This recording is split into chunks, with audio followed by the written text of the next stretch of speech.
Assalamualaikum warahmatullahi wabarakatuh. Kami dari kelompok 9 ingin menjelaskan tentang laporan hasil PBL kami tentang hasil analisis laporan keuangan pada PT HM Sampurna dan PT Wismilak. Ini akan kami bandingkan dan lalu di antaranya yang akan menjelaskan yaitu pertama-tama saya sebagai pemateri yaitu Rakan Hibrisi Rudi dengan ujung NPM 016. Kemudian ada Muhammad Fatih Maulana dengan ujung NPM 014. Kemudian ada Muhammad Afif Zidkia yaitu dengan ujung NPM 034. Lalu Muhammad Nur dengan ujung NPM 35.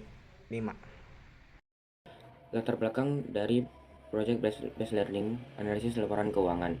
Keputusan investasi optimal di pasar modal sangat bergantung pada analisis fundamental laporan keuangan yang detail. Laporan keuangan, termasuk perubahan ekuitas, neraca, laba rugi, dan arus kas, menyediakan data penting mengenai solvabilitas, profitabilitas, dan kesehatan keuangan perusahaan. Dalam konteks industri rokok Indonesia yang stabil, diperlukan perbandingan cermat antara dua perusahaan yang dominan, melampaui sentimen pasar. Analisis ini bertujuan mengevaluasi kinerja melalui rasio probabilitas seperti ROE dan NPM dan kekuatan arus kas operasional, guna mengidentifikasi secara objektif perusahaan mana yang menawarkan prospek investasi yang paling unggul.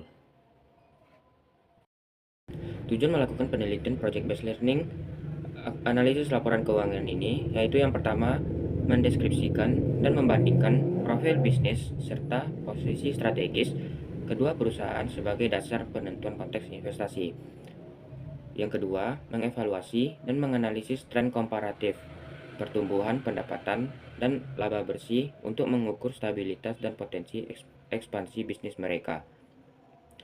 Yang ketiga, menghitung dan membandingkan rasio keuangan utama seperti likuiditas, solvabilitas, dan efisiensi dari kedua perusahaan untuk menilai sejauh mana kesehatan finansial secara fundamental. Dan yang keempat, mengevaluasi dan menganalisis tren komparatif pertumbuhan pendapatan dan laba bersih untuk mengukur stabilitas dan potensi ekspansi bisnis mereka. Selanjutnya adalah profil perusahaan. Sampurna adalah perusahaan publik yang juga merupakan anak perusahaan Philip Morris International. Berdiri sejak 1913, kantor pusatnya ada di Surabaya dan Jakarta, dan operasinya tersebar di seluruh Indonesia. Produk utamanya meliputi SKT, SKM, rokok putih, dan juga produk tembakau tanpa asap. Mayoritas kepemilikan sahamnya ada pada Philip Morris International. Sementara itu, PT Wismilak Inti Makmur adalah produsen rokok nasional yang berdiri sejak 1962 dan berbasis di Surabaya. Operasinya juga mencakup seluruh Indonesia.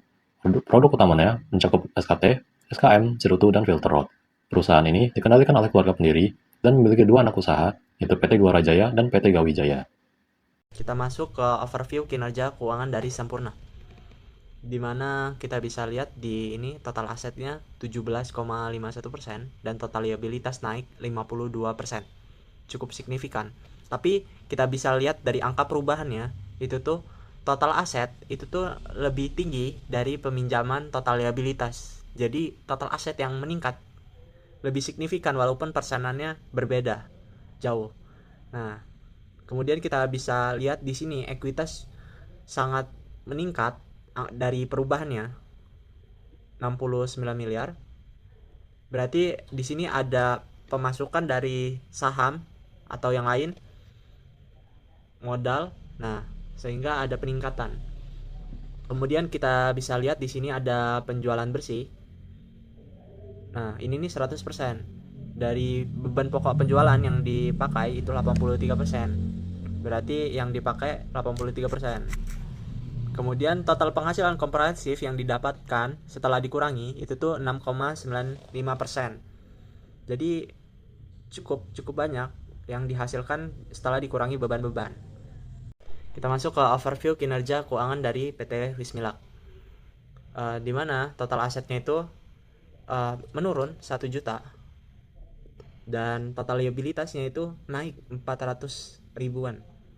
Kemudian ekuitasnya itu menurun juga 5% yaitu 1.500.000. Berarti di sini ada penjualan saham dan penurunan aset, tapi liabilitasnya naik nih.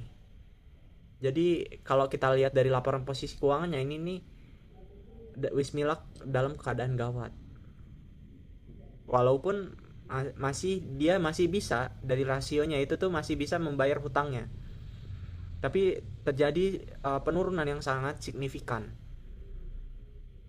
Dan kita bisa lihat di sini penjualan netonya 100% dan beban pokok penjualannya 73% yang diambil untuk produksi, dan total laba komprehensif yang diambil setelah dikurangi beban-beban dan penambahan dari laba itu tuh yang dihasilkan 10%.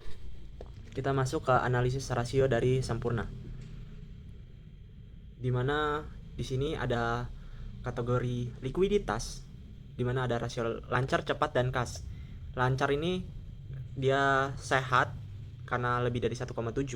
Itu tuh seluruh aset jadi perhitungannya untuk membayar liabilitas ini tapi keseluruhannya kurang baik, jadi kurang liquid kalau misalkan dibanding seluruh asetnya. Kemudian dari 2024 2023 itu tuh trennya menurun. Kemudian ada solvabilitas, di mana debt to equity dan rasio itu tuh meningkat dan menurun.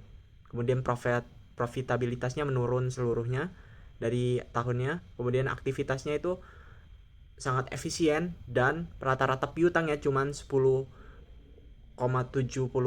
hari yang diperhitungin. Kemudian kita masuk ke analisis rasio dari Wismilak, di mana likuiditasnya itu rasio lancarnya seperti sebelumnya dari PT Sampurna itu tuh sehat karena di atas 1. Tapi dari 2024 2023 itu tuh menurun, dan rasio cepat dan kasnya itu untuk digunain itu dia nggak liquid. Kemudian ada solvabilitas, di mana hutang dibanding equity ataupun aset itu tuh meningkat, dan itu tuh sehat dia. Kemudian ada profitabilitas, kita overview-nya itu tuh seluruhnya menurun, dan tapi return on investment-nya dan ROE-nya itu baik. Kemudian di aktivitas itu tuh perputaran persediaannya dan rata-rata piutangnya 10,7 dan 10,9, sama kayak Sampurna, baik seluruhnya. Selanjutnya, saya akan menjelaskan analisis DuPont untuk membandingkan kinerja antara PT HM Sampurna Tbk dan PT Wismilak Inti Makmur Tbk. Yang pertama, dari sisi return on sales, Sampurna memiliki ROS sebesar 5,58%, sedangkan Wismilak sedikit lebih tinggi, yaitu 6,27%. Artinya, Wismilak sedikit lebih unggul dalam mengubah penjualan menjadi laba, namun Sampurna tetap efisien meskipun beroperasi pada skala yang jauh lebih besar. Yang kedua, pada aset turnover, Sampurna mencatat perputaran aset sebesar 2,19 kali, sementara Wismilak hanya 1,57 kali. Ini menunjukkan bahwa Sampurna jauh lebih unggul efisien dalam memanfaatkan asetnya untuk menghasilkan penjualan. Hal ini tercermin pada return on asset. ROA Sampurna sebesar 12,24%, sedangkan Wismilak 9,87%. Aset Sampurna lebih produktif dalam menciptakan laba bersih dibanding Wismilak. Dari struktur pendanaan, equity multiplier Sampurna sebesar 1,91 kali, lebih tinggi dibanding Wismilak 1,58 kali. Sampurna memanfaatkan utang secara lebih agresif, namun masih terukur, sedangkan Wismilak lebih konservatif dengan ketergantungan yang lebih besar pada modal sendiri. Nah, dari hasil analisis tersebut, membuat return on equity Sampurna jauh lebih tinggi, yaitu 23,44% dibanding Wismilak yang hanya sebesar 15,59%. Kesimpulannya, Sampurna menunjukkan kinerja yang lebih kuat dan efisien dalam menciptakan nilai bagi pemegang saham, sementara Wismilak tetap stabil dengan resiko keuangan yang relatif lebih rendah. Dengan kata lain, Sampurna mempresentasikan perusahaan besar yang agresif dan produktif, sedangkan Wismilak menggambarkan perusahaan yang hati-hati namun masih memiliki ruang peningkatan profitabilitas di masa mendatang. Analisis arus kas, instrumen vital untuk menilai kesehatan finansial jangka panjang suatu perusahaan, melengkapi informasi dari laba bersih.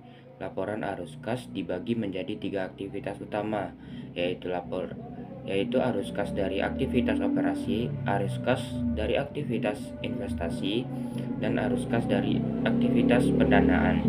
Arus kas operasi yang kuat dan positif menunjukkan bahwa kegiatan inti bisnis mampu menghasilkan uang tunai yang cukup untuk menjalankan operasional dan menutupi biaya tanpa bergantung pada utang.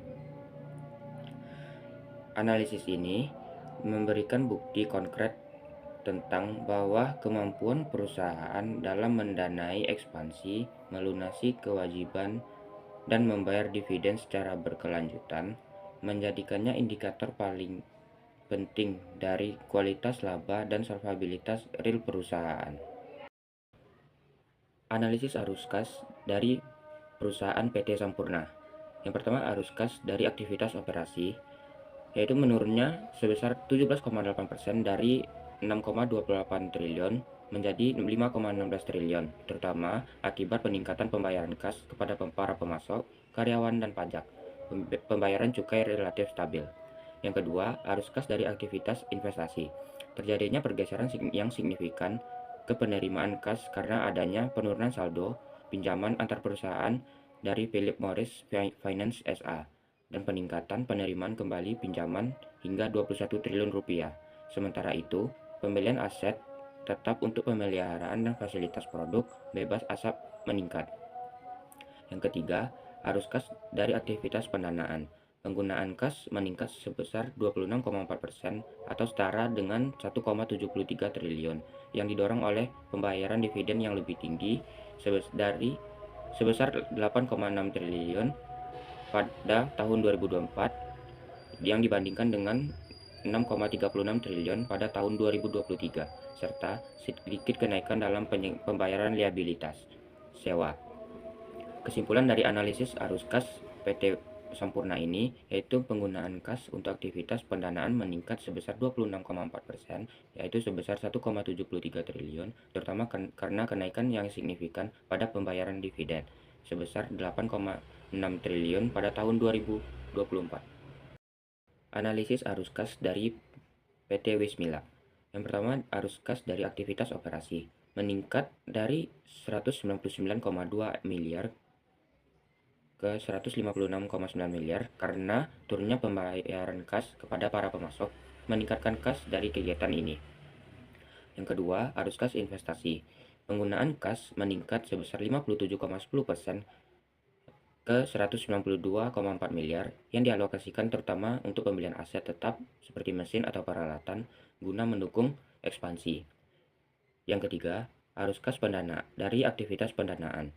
Berbalik dari penggunaan menjadi perolehan kas neto sebesar 167,2 miliar dipicu oleh peningkatan yang signifikan dari pinjaman bank yang bersifat jangka pendek.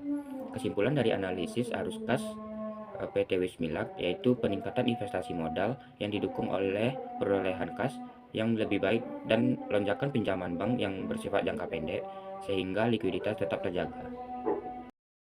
Selanjutnya adalah analisis modal kerja. Pertama, untuk HM Sampurna. Untuk HM Sampurna tercatat adanya penurunan modal kerja bersih yang cukup besar senilai 1,9 triliun rupiah. Penurunan ini bukan karena kinerja operasional yang buruk, melainkan adanya perubahan struktur aset, khususnya penarikan pinjaman dari pihak berelasi dan naiknya utang cukai. Meskipun turun, posisi likuiditas mereka tetap sehat dengan rasio lancar 1,63 kali. Sedangkan untuk PT Wismilak Inti Makmur, mereka mencatat penurunan modal kerja yang sangat tipis senilai 38,23 miliar rupiah. Hal ini terjadi karena manajemen secara agresif menambah utang bank jangka pendek untuk pembelian mesin baru. Wismilak memiliki rasio lancar 2,4 kali yang jauh di atas rata-rata industri. Ini menunjukkan kemampuan bayar utang yang sangat kuat. Kesimpulannya, secara likuiditas, Wismilak lebih outstanding dibanding Sampurna. Mereka punya cadangan aset 2 kali lipat lebih tebal untuk menutupi utangnya. Namun, secara efisiensi, kedua perusahaan menagih piutang mereka dengan cepat dan bagus. Tapi, perputaran barang di gudang sama-sama melambat, menandakan adanya kesulitan dalam menjual produk ke pasar.